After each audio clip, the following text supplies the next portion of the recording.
broadcast network, AfterBuzz TV. Over 20 million weekly downloads in over 150 countries, and your number one source for after-show entertainment.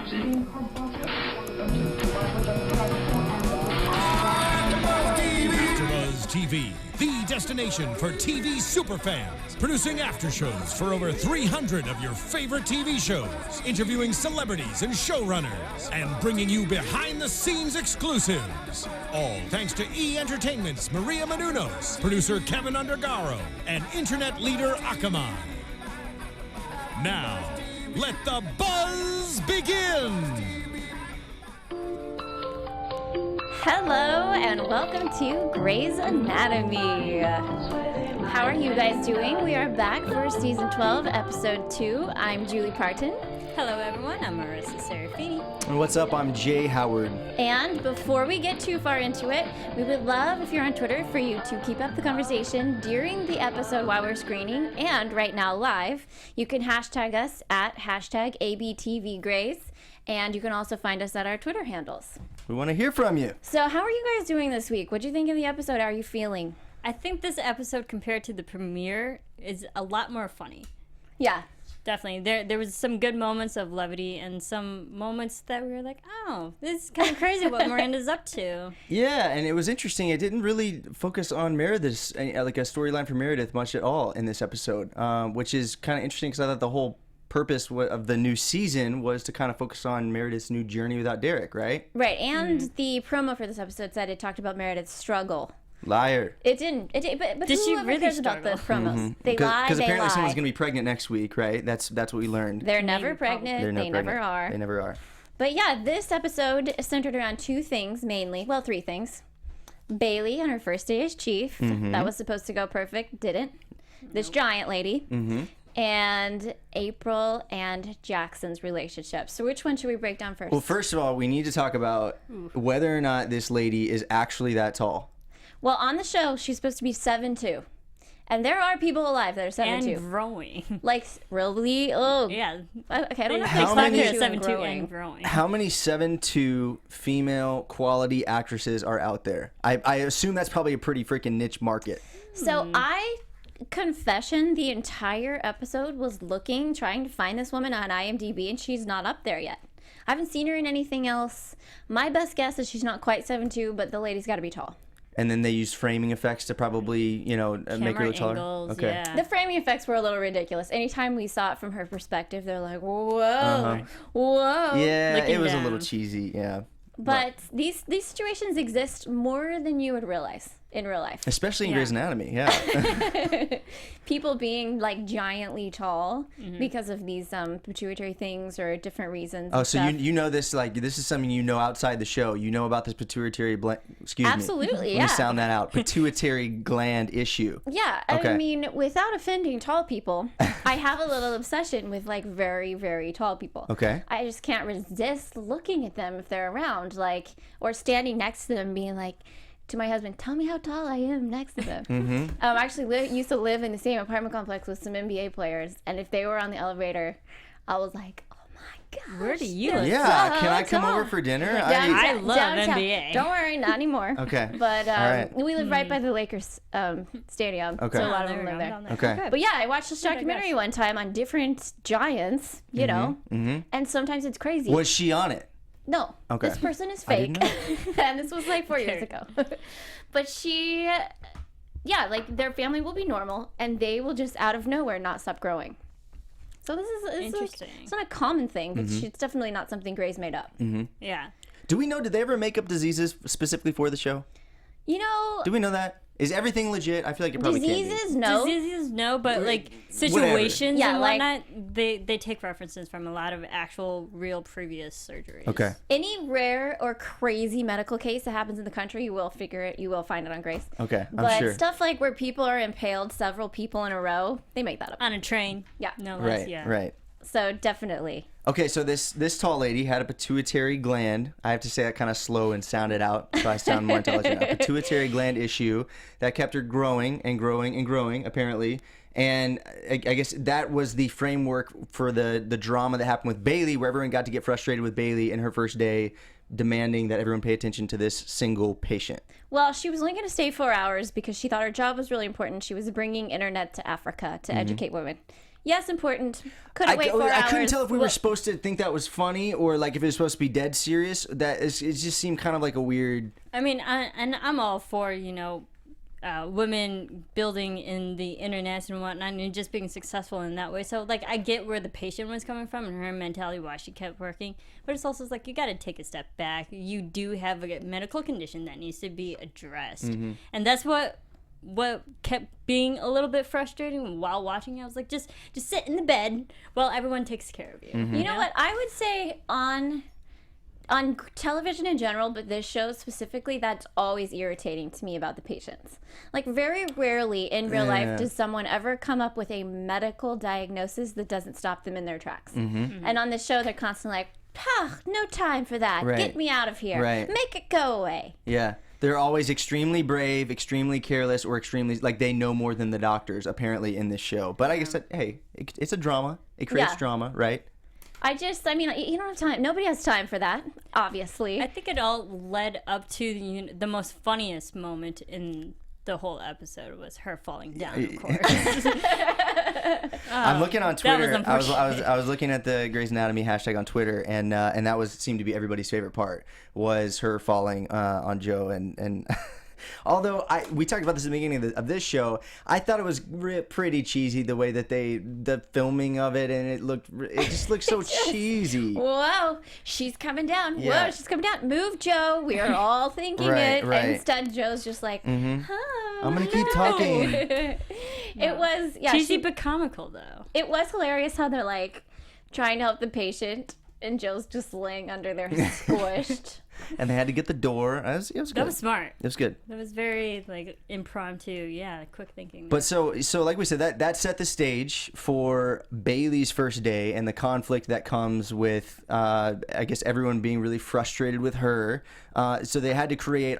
Obviously, on her first day, it couldn't go smoothly. So right. Well, she wanted to go perfectly, and sorry, lady, this is Grace Sloan Memorial Hospital. Not gonna happen. Stuff doesn't go perfectly. You should be happy if you live through You're this. lucky the hospital didn't blow up or something on your first day. Right. It's like, I get where Miranda comes from. She wants to set that good example and be the dictator and whatnot. But it's also like everyone works as a team, and you can't just have everyone stop their regular duties to help your one patient. We work as a team. They all have their other things to attend to. Especially on your first day. On your first day, take it a little easy and try not to piss off the entire hospital. Right. It's like she had good demands, but they were very unreasonable.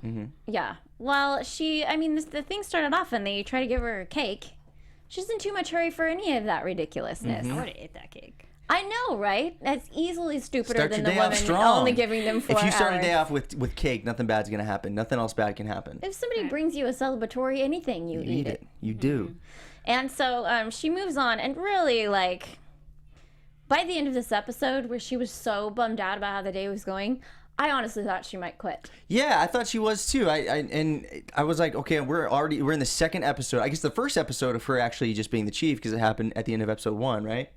Her being named the chief. We just found out. Right. Okay. Yeah. Right. And so this is her first episode as chief. And so I thought she's gonna quit on the first day, and we were gonna be left with somebody else for the rest of the season. No, I didn't think that whatsoever. I mean, we know Bailey after all these seasons. She's a fighter. She's a trooper. She is not a quitter. They call her the freaking Nazi for a reason. And it's like, she's not the person to give up on something and go down without a fight.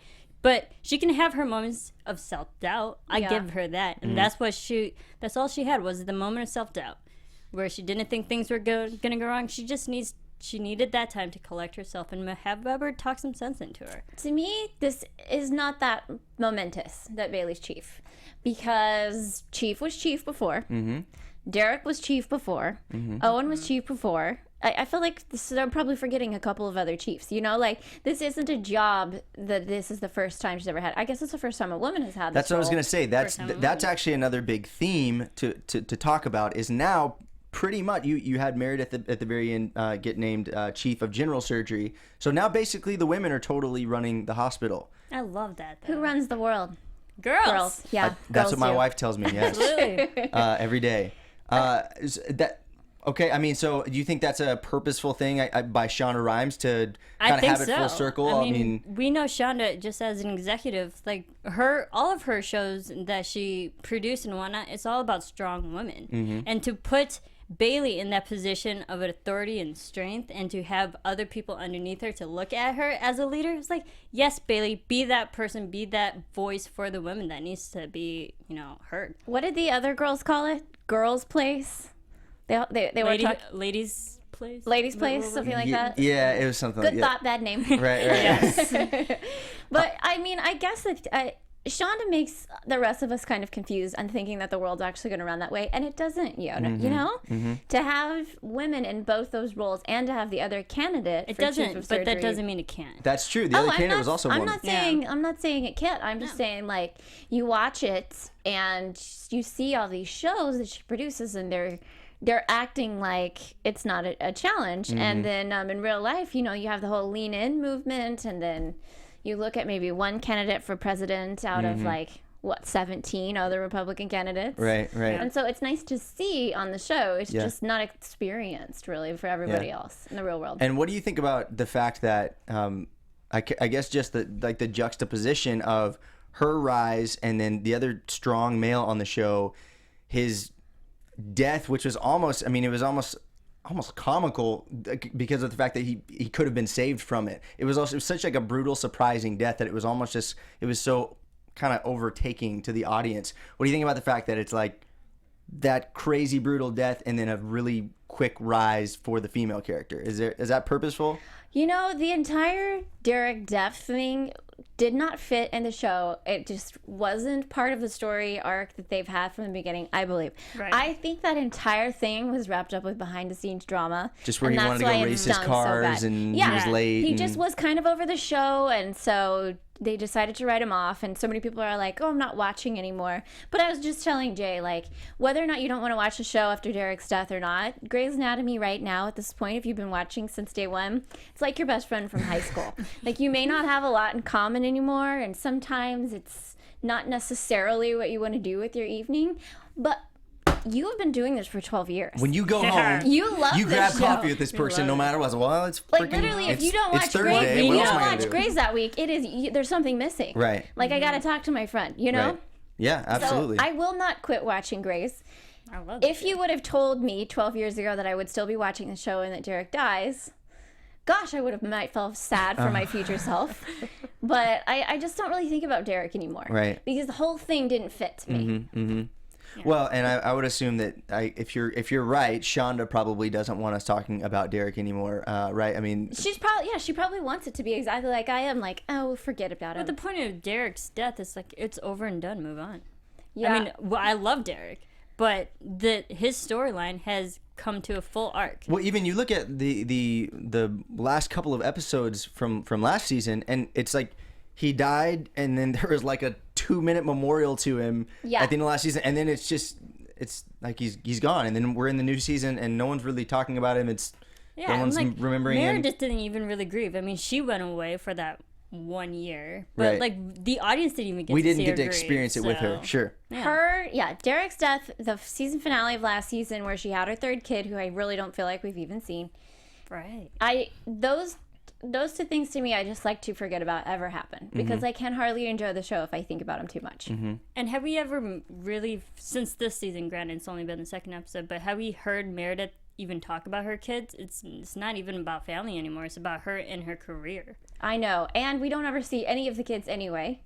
Tonight we had a mention of Sophia, but the rest of them, yeah, if we see those kids, it's once in a blue moon. It seems like they're recast every time. But so speaking about Meredith, why do you think that she was so noticeably absent from this episode? She had like 5 minutes of screen time in the entire episode, I feel like. I don't think it's that giant of a deal. I mean, I feel like with such a huge cast, they really do try to give equal billing, and sometimes people aren't even in the episode, or they have 30-minute or like a 30-second joke is what Callie will do often. She won't be in it the entire time. She'll say one funny thing. Right. And granted, this episode wasn't really about Meredith, but it's set at the end of it, not to jump too far ahead, the end of it set Meredith up for the rest of the season to see the whole story of Meredith. Yeah. Yeah, so Bailey dumps all her things on Meredith, and Meredith picks up Stephanie, and Stephanie is like the backbone or whatever. And what's hilarious to me is that Bailey's like, Meredith, you're the calm in the center of the storm. Nothing could be further from the truth. Meredith is drama mama from day one. Right. If bad stuff happening, it's circling around Meredith. Meredith is not the calm in the center of the storm. She's like the eye of it. Right. Well, and so I wonder if that's supposed to be like foreshadowing. If she's gonna take on a role of like maybe a more motherly role, I guess, in the hospital maybe this season, because I think they're trying to set her up to have a new, more. I think they said, you know. Shonda said this season was going to be a little bit lighter, a little bit brighter for Meredith. So maybe they're trying to set her up to be a little bit, maybe more nurturing? solid of a, what's that? Nurturing? Maybe nurturing, maybe. Well, I think at one point in time, it was made very clear Meredith's the new Bailey. And I think now we're kind of hearing Stephanie's the new Meredith. Mm-hmm. In a way, yeah. But, I mean, because we've seen the episodes where Meredith has... you know, really worked hard and tried to get what she wanted for other people. And, I mean, I got to give it to Edward's work in the system, though. That was good on her. Edwards is hysterical. She's funny because one of the reasons I've liked her, it doesn't seem like, I'm sure she's had her moments, it doesn't seem like she's lost her confidence since walking into the hospital day one. It's kind of like the other interns are either dying or crying around her, and she's kind of weathering the storm. She's just And granted, she didn't have anyone fall on her this episode. Right, so that's true. it's an added bonus. But it was crazy that she was promoted to Chief of General Surgery. Don't hate me. Didn't even really realize that was a thing. Yeah, well, I took my my headphones off and I was like, what did they say? And you said Chief of General Surgery, and I'm like, okay, I guess that's okay. I guess there's more than one Vice chief. President, I guess. I don't know if Bailey like, goes there's down. a person that oversees everything, and then there's the person who like helps run stuff. They have like Chief of Cardio, blobbity blobbity Like, blah. Well, you would assume she would probably already be one of those things, I guess right? I thought she already was too, which maybe that's why it wasn't that. Like, who's Chief of Cardio now? What, of cardio? Anyway, that's been a thing in the past. How I don't know. We've had so Christina- many We need to cardio learn surgeons. our hospital layouts to be prepared for this show. I thought I apparently. knew everything. Yeah. Apparently, no. I did too, but let me down. But what was, I guess, a moment that I liked. I did like watching this moment, but it's still weird to me that Chief isn't Chief. Was whenever Chief gave Bailey all of this advice. Yeah. About him being chief. And I'm like, how many seasons has it been since that guy was actually the chief of the hospital? How many has it been? A few. You know? Why isn't he still chief? It That's what it weirds feels me out. He like, should still be. character-wise, it feels like he's positioned. He's still in that position from a character. It felt weird because, he's like giving advice technically to his superior, but as an audience member, we're still looking at him as I that will person. always see him as the chief. Right. Yeah. No matter who's actually the chief. And I don't know why now he's just like, the bumbling grandpa of the hospital. Right. Yeah, I think at one doesn't point in seem to my have a notes I put place. like Chief Weber because it's just something that's been ingrained in all of us. But I think his character a few years ago, he just wanted to take that step down from that position of authority. I mean, still be revered and whatnot at the hospital, but be that voice of wisdom and encouragement to everyone else, but not be the person to go to when you're actually in that emergency bind. Well, of all the people that did it, I feel like he was the best. Well, he's the most experienced, so he was the best person to talk to Miranda during this time of self-doubt. I did like the stethoscope that he gave her with her name on it. Yeah. Sweet. Well, I was looking. Well, I don't remember the quote that I thought I wrote it down, but I guess I didn't. So I'm trying to search Twitter for it. But just his lesson to her was really cool. It was really touching. I mean, as an audience member, to watch just kind of a lesson in leadership, and basically him saying, "Hey, leadership is not about everything going perfectly. Leadership is about things not going perfectly and you still being a person who is standing firm in the storm." I think he said like a person people can run to, or what did he say? I don't remember the exact quote, but it was good. And it was a lesson in leadership, and it taught her something, and then I feel like it taught the audience something too. Also, if she was my boss and this was her first day, I would be a little nervous. She wouldn't accept her cake, major party foul. Then she screwed That right with, there tells you what's she up. screwed with everybody's schedule, second party foul. Then she comes there and she's like, oh, I have a super soft voice, and you guys are all amazing. Be like, whoa. What's going on You with need a you? nap and some mood stabilizers. Well, she was taking pills at the end. So She maybe so. was, which kind of leads into my predictions, but we'll get there. I think that was good on Miranda's to just calm with the rational, calm, because if you go about it and still like hostile or it's just like, I know I messed up, but like at least she's aware of what happened and what she did to everyone else. But at the end of the day, she still appreciated that everyone is still doctors. They all work together as a team. And then she herself needs to step up to be that leader that everybody needs. So I have complete faith Give that her. she can. I'm just saying, if she was my boss on the first day, I'd have been like, she lost it. Yeah. I would have She given her totally a piece failed. of cake. Well, and if you look, remember all of the people were in the room talking crap about Bailey, and they were talking about replacing her with Owen, because he a little stronger, I guess. And so they were thinking the exact same thing you were. Well, okay, and not to say too many things that bug me about this episode, but for some reason, when they were standing in the stairwell yelling at each other, Meredith and Bailey, she's like, I deserve more. I deserve more. The whole thing, it didn't feel right to me. Like, it didn't Tell feel me more. genuine. Why? What? The whole scene didn't feel Just genuine. the acting or or the needed or anything about that scene. I feel like these two characters have been acting together long enough. It shouldn't seem so stale. I mean, granted, I felt this particular moment of rant on Meredith's part was out of place. Definitely Yeah. not needed, but the blocking, the physical actually visualization of it, I saw it more so Meredith is the one rising. Yeah. And Miranda's, this is the part of her self-doubt starting. Like, she's lowering herself. Like, she was lower on those stairs. So it's blocking. There's like, who's the most superior one? Maybe right that now? was the symbolism behind it. But really, Maybe so. Meredith did not need to freak out. Obviously, it's her first especially, day. yeah, that's what I was gonna say. It did seem Yeah. a little. I mean, two characters who've had so much history together and have gone through so much together, and then like they have there's one bad day, and all of a sudden there's this like dramatic. They try to kind of create this dramatic. It just seemed a little It rushed. has to be going on for weeks. Right. This is one day. Right. Respectfully, Chief. Before we move on, I have to say that our Twitter user, Jacqueline, her username is Love to Sail, always knows what she's talking about, and reminded me Maggie's the head of cardio. Duh. Thank Got you. Duh. Thank you. So I would like to take a moment to mention some of our favorite people that have been watching the show for a while, and some of them that are new. Mimi at Stoic504. If you guys have any other ones also that have been tweeting you this week. Oh, Tara Johnson won't be here this week or next week. We miss her, but TJ wagging her tail. The Clyde brothers. Awesome to have them. Woohoo! Brittany R. Melvin fan. Oh, Jenny Cooper, she tweeted us this week. And you know what? We miss you, girl. She was so smart. Chess Olelica, Chessie Y. And Lois Elfman.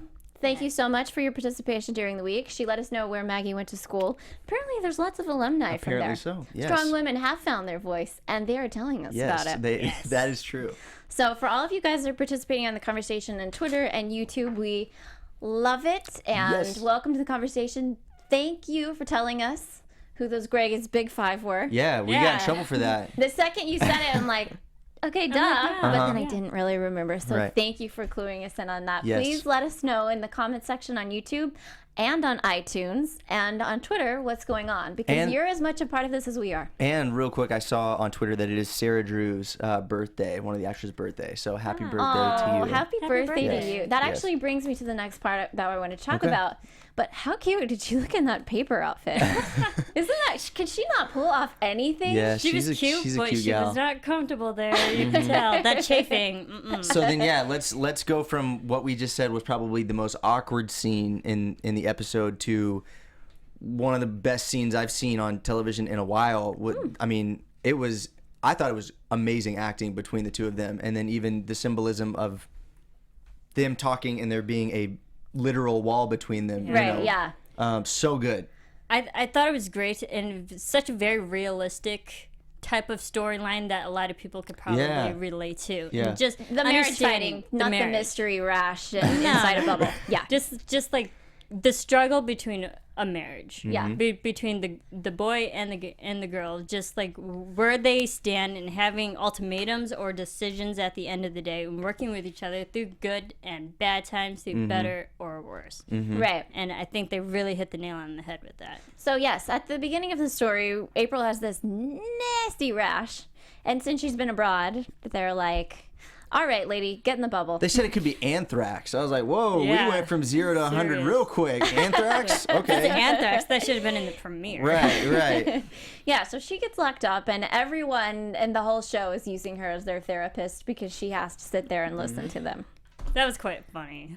Yeah, that was, and it was hilarious how she's just like little April behind this bubble in this paper outfit, like, shut up, stop talking to me. And it was a smart way for, I think, for the writers to also kind of subtly circle back around for these other little storylines and just remind the viewers kind of what's going on in different people's lives in a kind of lighthearted, comical way. Totally kind agree. of push them forward.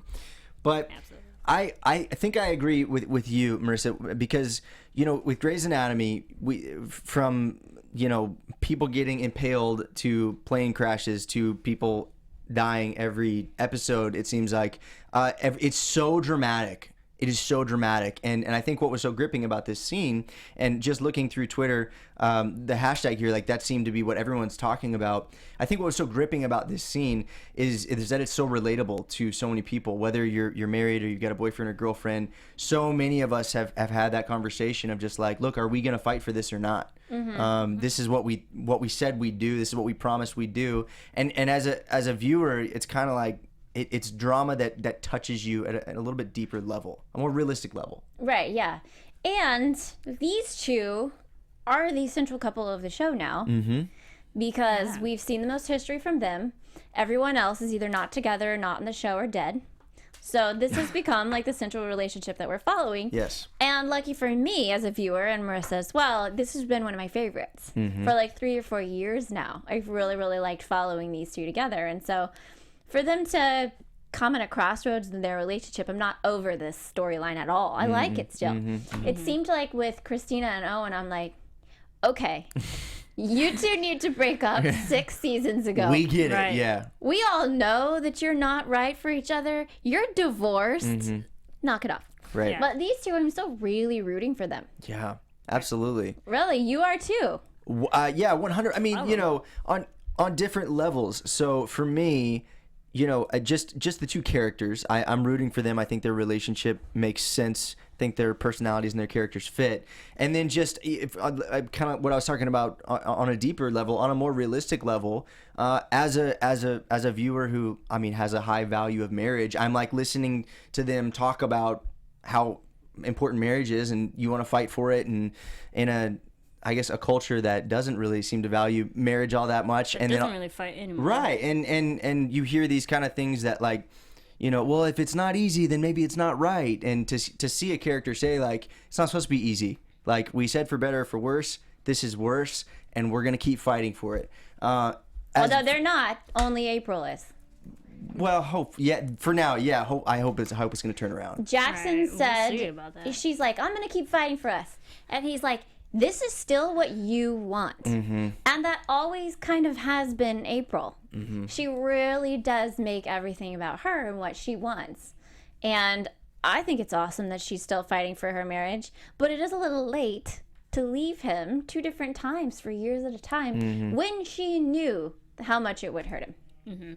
And also with the irony that the fact that now she's stuck in one place, because she had the freedom to physically leave, and now she doesn't. She is secluded to one place. I was like, you know what, April, I love you, but you definitely deserve this right now. With the emotional distraught that you put on Jackson and everybody that you've infected with your personal decision, you need to stay in this one place and listen to everybody else talk right now. And, No, and that good was point. that was a really interesting point because they were talking about the ultimatums, and she said that Jackson was the one making the ultimatums because he said, hey, if you leave, that tells me everything I need to know about our relationship. We're done.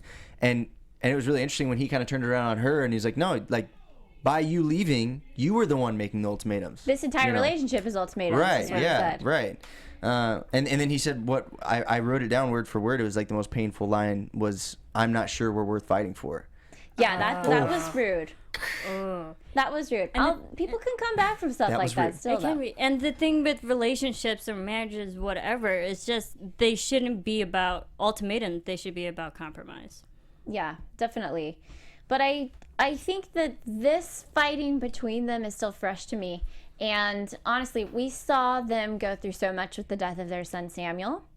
And not to bring down this show too much, but I know 3 couples who went through this in the past few years.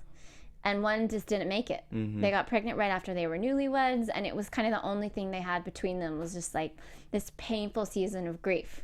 And they couldn't be together anymore. And I don't necessarily think that's what's happening with those two. But obviously April can't not think about it. And it seems like Jackson's moved on a little bit easier than her. Well, it's also hard because during the time where they probably needed each other the most, April's the one that physically left. Granted, she left for herself, but she left in total. So that's not really a normal way to grieve, though. No, you don't go off to combat twice. And people grieve in different ways, but that still doesn't justify her actions. Well, Jackson was saying just very clearly, like you left, and when I needed you, when you needed you. Or when I needed you, that is when you decided to leave. Right. And I mean, in the hardest time of their marriage, that's when they weren't together. And she wanted to deal with it on her own. Right. And she did. I would never break up a marriage for any reason, really. But I would be so mad if our child just passed away and my spouse left me and they left me again and I told them how much I needed me, I would be in his shoes right now. I would be like, you can't come back with your cute haircut and act like you're the only one fighting for this relationship when you haven't been for 2 years. Yeah. I guess that's true. I mean, I didn't really think about that. It does seem kind of unfair to him because, you feel like as you're watching him, you're like, come on, Jackson. Like, she's saying she wants to fight for the relationship, and you're saying that you don't want to anymore. But his response is basically like, look, I've been fighting for this relationship for the past X, many years. And then now, when she decides that this is what she wants, she finally decides she wants to fight for this relationship in this moment. Well, no, I don't really have much fight left. So that's what's. If he's a little too late, that's the problem. I do think that they can be salvaged. I do think they will, but she needed to deal with that by herself. He does not have to take her back if he's still needing to deal with this. Like, it's appropriate for her to set those boundaries for herself, and it's appropriate for him to set those boundaries for himself, but she's the one that left. So I found it heartbreaking. I really think they will work out, though.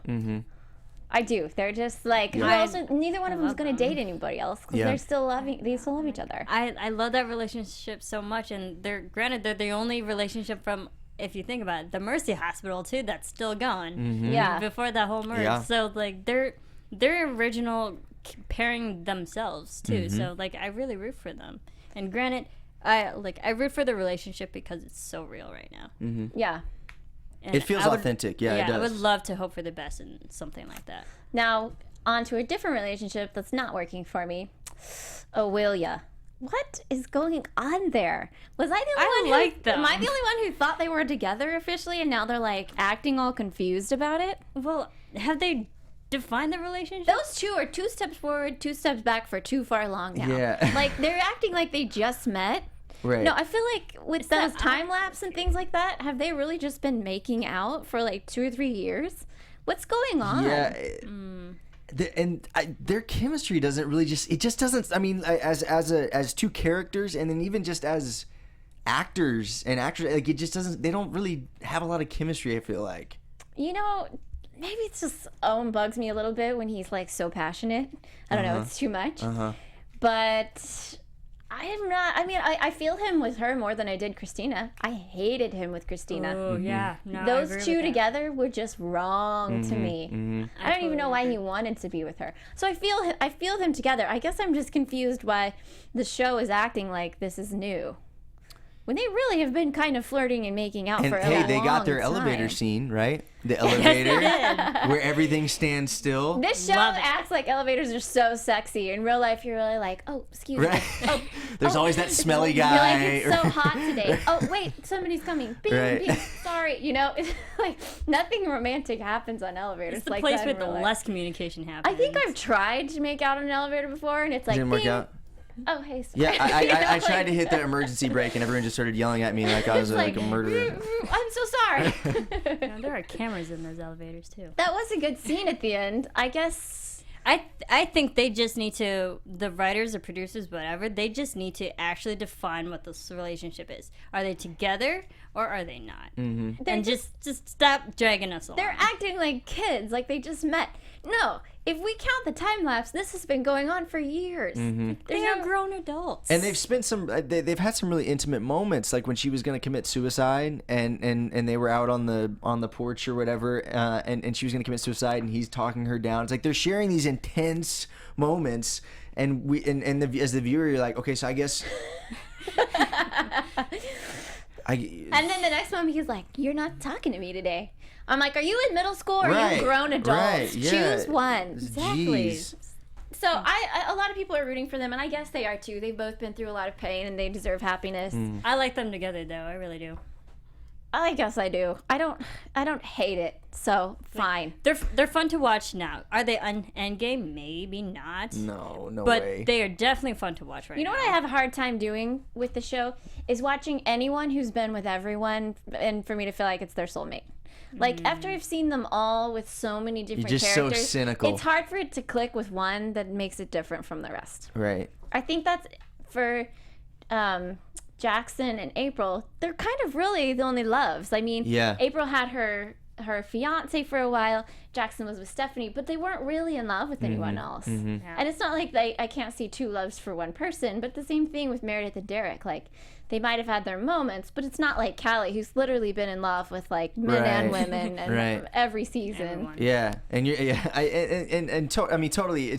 But it is interesting. I mean, they still do rope you in on all of those freaking relationships. Like maybe it'll work out this time. Like, it's not gonna work out. I promise you. Something else that was funny is the new blonde intern that likes Joe. Yeah. So what's he off of? He's on something, another show, and I can't think of what it is. Does anybody know? You're gonna have to IMDb I'm gonna IMDb it. He didn't ring any bells to me, so maybe it was just something that you noticed. But okay, if they're gonna have a flirtatious moment, then build up to something. I mean, that was literally just. It was to the point of that was just awkward to watch. If it had a payoff at the end, and that it might have been funny. I thought it was funny how Stephanie stole him. Joe was all whiny, and he's like, "I'll be back." That was hilarious. So is the new dark-haired intern supposed to be the new? Is he going to be like the new McDreamy now? I mean, yes. He kind of looks like him. Yes, a little bit. Please. Yes, please. I'd be okay with that, but that means they actually have to give him a story. Yeah, I know, right? Dr. DeLuca looks the part. I mean, he, in my mind, can replace McDreamy and McSteamy just based off of, like, his physicality and his presence on camera. And his looks and his height, his body. They brought him in on such a doofy circumstance. Yeah. Like, but, like, he needs a moment to shine. I mean, granted, his introduction, we know he's capable of being an awesome doctor. So he needs an operation to just. He does need more. It. Like, if they all think he's a dork, then none of them are gonna have a crush on him, and then he's never gonna get anywhere. Right. We need something from him for him to rise up. He's gonna man up. I'm sure he is. He's gonna man up, and he's gonna end up with one of them. I don't know who, but one of them, for sure. I mean, let's hope. We needed new, fresh man meat on the show. We didn't need new, fresh, young, awkward guys that are just like everybody kind of brushed under the rug. That was my first thought, though, is when they brought him on, my first thought was, he actually looks a lot like Derek. I mean, he like physically, he does look a lot like him, so I wonder if they're going to try to, like, kind of replace him and make him the new if they're gonna bring in guy. If they're gonna bring in like a new man hunk, make it somebody older that the women could actually date. Out of all our awesome gorgeous women characters, none of them could really date him because he's young and he pretended he was a doctor. There's too many women on this panel. I'm trying to talk about character development and these really deep, intense things. You're like, yeah, just man meat, No, I agree with that. I think his physicality was definitely on purpose. Oh, absolutely. And you know what? They nailed it. Good job. Good job casting. But give him a story. Yeah, he needs something more. Mm-hmm. So in the end, they thought giant Jade Bale was going to die, and she didn't. She was alive. She came back. And I do want to say, there was a moment in that surgery where he was putting the patch on, and maybe I've just been looking at the supermoon too much, but it totally reminded me of the blood moon. I'm sure I'm not the only one. I'm sure of it. It looked exactly like that eclipse. I think so. Science nerd alert.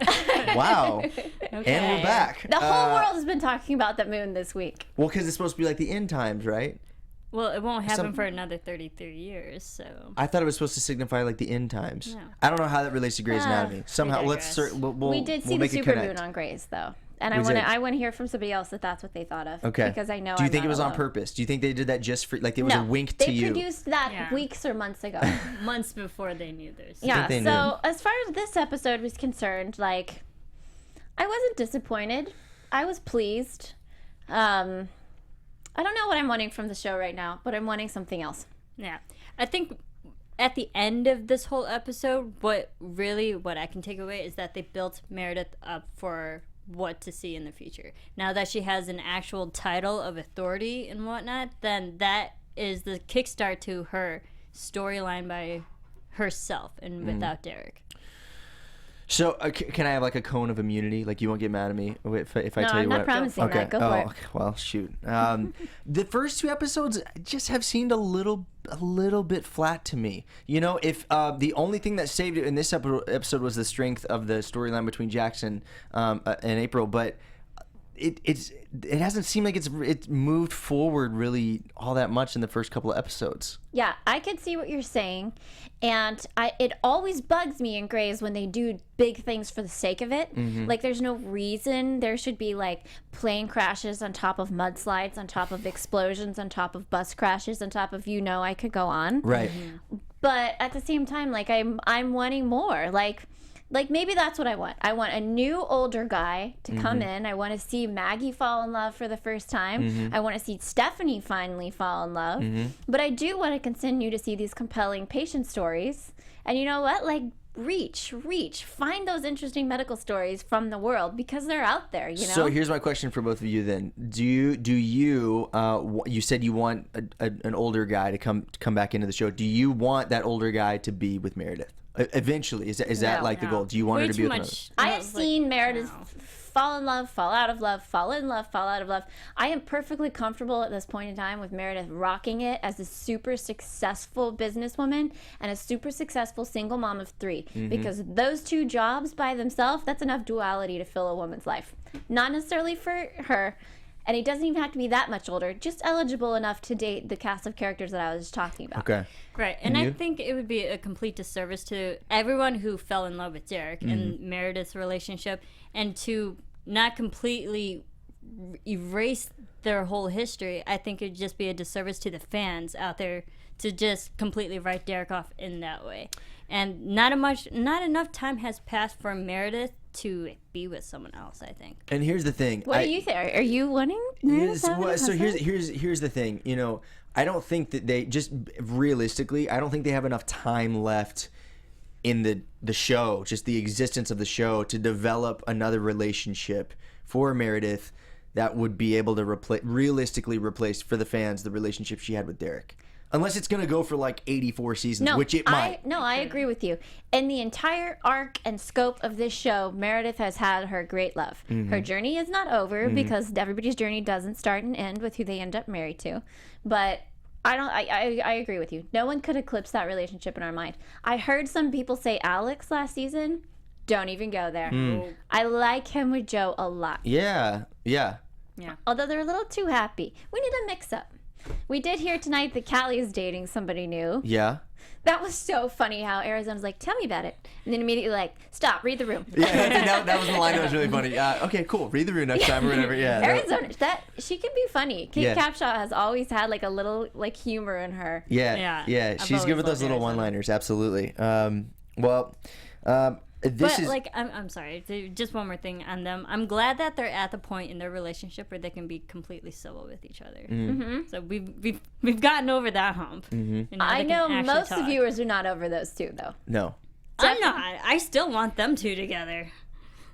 To me, they're a really little do. bit. They're kind of in like the territory of Owen and Christina. To me, Corwillia is what we used to call them. Corwillia. Okay. We always call them by the names. Like once they've been married and divorced, I just kind of am like, new storyline. Right. Yeah. Right. Interesting. If they're like still fighting for their marriage or whatever, then I'm into it. But like once they're moved on, I just kind of. But it's also even when you saw April by her, sorry, not April, all these A names. When we saw Arizona by herself, she brought up Callie, so Callie is on her mind. Oh yeah, well she probably always will be. They're Yeah. raising a That kid relationship together. is still going. I Right. did love Arizona's hair tonight. Whoever did the hair tonight, this was one of my favorites. I didn't notice. There was a big variety of hair. Meredith straight, Arizona, flowing That out. doesn't even Callie's was on register point with me. though. I noticed April, that. middle part, straight down. Do you take notes on this still stuff? rugged. How do you remember all that?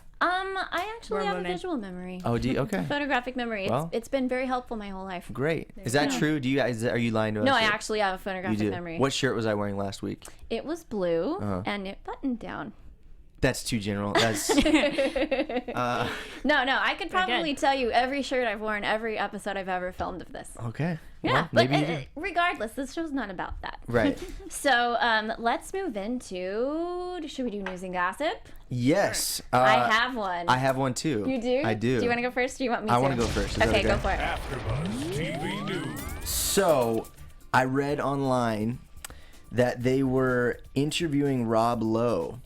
Oh, And Rob Lowe, let me pull this up. I could see him on the show. Well, he Well- does have a new show. Well, pump Okay, the okay, brakes. go on, Pump go the on, brakes, go on, guys. go on. Can I Okay. speak? Yeah, sorry. Can I? Okay. We're like Rob. Yes, please. Because it's I not. love Rob Lowe. It's actually not good. Oh, okay. Potentially bitter would be Grey's Anatomy star. So maybe it's coming from that he's frustrated. Rob Lowe is taking a pot shot at the ABC medical drama, calling it out for, get ready, the objectification of men. Oh. The actor talks about his character in a new comedy, Grinder, whatever.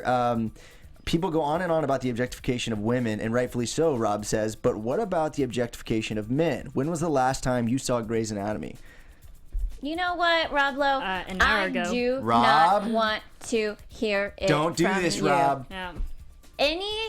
Sorry, Jay. Any like super Careful. good-looking white guy Careful. does not have any room to whine about that kind of thing. Keep my mouth Sorry, shut. buddy. Oh, I got put in the good-looking white guy category? I'll take it. Take it from it what you will, I'll but you take have it. no room to whine. I'll and take neither it. does Rob. I Lowe. don't think it's just standard like objection of men. It's also just building of females in general. It's like it has there's a double standard to that. And Objectification, Yeah, and just maybe like, we I don't get it. objectify men on the show sometimes, but they objectify women equally. It's an equally objectifying show. That is true, and I actually totally agree with you. I mean, it's kind of one of those like. There's been so much objectification of women. Maybe like you should let this one slide, Rob. Like, it's okay. Like, Okay, you really are gonna get so mad about this, Rob Lowe? Watch 1 hour of commercials. yes, 1 hour of commercials and tell me if it's that offensive. yes. Okay. Well, thank you for bringing that. Good You're insight. welcome. I'm I've here actually for worked you. on set with him before, and he was nice, so I feel And bad now you're talking bashing crap him. about him. Sorry, Come that just on. rubbed me the wrong way. He sounded all sissy. Okay, so I got this casting in my inbox. Did you guys get this one? They are casting for Grey's Anatomy extras, Uh-oh. masculine females, tough looking, seeking females ages 25 to 45 to portray masculine lesbian types at a gay bar.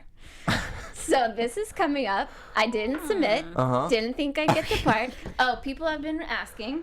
Yes. Another bump. Do it. Another Do little girl's it. on the way. Anyway, Yay. didn't Good think job. they'd pick me Good as job. masculine lesbian Yes, woman probably with my not. 5-month bump. Probably not. But so yeah, we got a lesbian bar scene coming Okay, up. well- Who do you guys Interesting. think's going to the lesbian bar? I- Arizona. I Yes. think it'd be definitely Absolutely, and Arizona. maybe that's where because she was leaving this episode to go somewhere. So maybe Well, maybe and- she'll end up there. Also, hearing that Callie's been dating someone else is making Arizona be like, "Hey, I'm still single." Yeah, definitely. Yep. What's funny is a little bit of behind the scenes drama on extras on Grace. Everyone's been wanting to get on the show because people have been extras on the show for like over a decade. Right. So anytime there's castings, they get flooded. Uh huh. Yeah, I so bet. they're pretty so. exclusive. I believe it. This was not my opportunity though. All right, let's do predictions. Okay. And now, your AfterBuzz TV predictions. So we saw next week Joe's pregnant. Just kidding. She's never pregnant. They always try Probably to not. convince us of Probably that. not. I think my prediction with that one, it's a scare. Absolutely. Definitely scared. And it causes them to have this conversation of like, do you want kids? Do you want kids? Which sometimes breaks people up. Well, now they have a house together and they have put roots down. Why not start a family? You know, There's nothing wrong with that. She wasn't even ready to get engaged. Right. I think they should just like approach that subject. I think they just need to have that serious sit down and be like, where are we in our relationship? I predict that those two are going to come to a place this season, probably pretty soon. They're like, what are we doing? Are you ready to be serious yet? Alex, like, I'm older than you. I do want kids. Maybe now. Right. Maybe she is pregnant. I would think that would be fun to see. Yeah. Okay. As you know, I love Jackson and April. But the way Jackson was acting tonight, it makes me feel like his heart's not in it. Don't say it. And I don't want to say it, but I think I might have to. Don't say it. I don't. I think Jackson might serve the papers first. Oh, no. I did. So also in the prediction from next week, he said, I'm changing the locks when you go to work. Rude. I know. That usually doesn't work out when I do that. So. But maybe Jackson will actually come around and be like, no, I want to fight for this relationship. I predict they will not get divorced. I predict he will not serve papers. They might separate, and he might lash back for a little bit longer. Yeah. They'll survive. And my last little thing is I think something is actually wrong with April. That from this episode, prediction. something's actually going to be wrong with her. But that's a good one. And I'm predicting more comes from this Stephanie Meredith mentorship. So, yes. Good. It was great to talk to you guys. Yes. Yeah. You guys follow up with us on YouTube, iTunes, and Twitter. You can find me on Twitter at Julie Partin. That's JuliePartin. You can follow me on Twitter at Serafini TV. And you can find me on Twitter at JLives, Jay, lives1. So, hashtag ABTV Grace, and we'll be talking throughout the week. We'll see you next time. From executive producers Maria Menounos, Kevin Undergaro, Phil Svitek, and the entire AfterBuzz TV staff, we would like to thank you for listening to the AfterBuzz TV network. To watch or listen to other after shows and post comments or questions, be sure to visit AfterBuzzTV.com. I'm Sir Richard Wentworth, and this has been a presentation of AfterBuzz TV. Buzz you later. The views expressed herein are those of the hosts only and do not necessarily reflect the views of AfterBuzz TV or its owners or principals.